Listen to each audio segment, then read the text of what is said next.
एका गावात दोन जुळे भाऊ असतात. मोठ्या भावाला वाचनाचा छंद असतो आणि त्याला कुणाशी जास्त बोलणे किंवा गर्दीत जाणे आवडत नसते.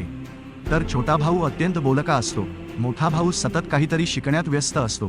कुणाविषयी चर्चा करण्यापेक्षा काहीतरी नवीन शिकूया, ते आपल्याला आयुष्यात कामी येईल असे तो नेहमी आपल्या भावाला समजावत असतो. पण छोटा भाऊ मात्र कोण कुणाला काय म्हटले, कुणाच्या आयुष्यात काय चालू आहे, मला कोण काय बोलते का, अशाच गप्पांमध्ये व्यस्त राहत असतो. जणू काही तो त्याचा छंदच झालेला असतो. काही वर्षानंतर मोठा भाऊ एक नामवंत लेखक होतो. गावासोबतच संपूर्ण पंचक्रोशीत त्याचे खूप नाव झालेले असते. लोक त्याला मानसन्मान देऊ लागतात. पण आपला भाऊ मात्र अजूनही नको त्या चर्चामध्येच गुंतलेला आहे हे पाहून त्याला वाईट वाटते. कारण छोट्या भावाच्या घरात नेहमीच वादग्रस्त वातावरण आणि पैशांची तंगी असते. तर छोट्या भावाच्या तणावग्रस्त आयुष्याला कारण कोण आहे असे तुम्हाला वाटते?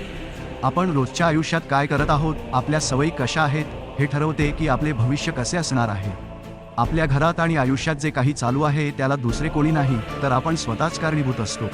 तर मंडळी, स्वतःचे आयुष्य बदलण्यात, नाव आणि ज्ञान कमवण्यात इतके व्यस्त राहा की आपल्याकडे इतरांच्या नको त्या विषयांसाठी वेळच नसेल. लोक स्वतःहूनच तुमच्या मागे येतील. आपला मौल्यवान वेळ कसा घालवायचा हे आपणच ठरवायचे. इतरांविषयी चर्चा करून किंवा लोकांच्या आयुष्यात काय चालू आहे याच्याकडे लक्ष देऊन आपली प्रगती कधीच होत नसते.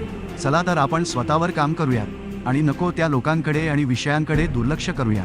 कथा आवडल्यास व्हिडिओला जास्तीत जास्त लाईक आणि शेअर करायला विसरू नका. तसेच चॅनलला सबस्क्राईब करून मराठी व्यक्तीला सपोर्ट करा.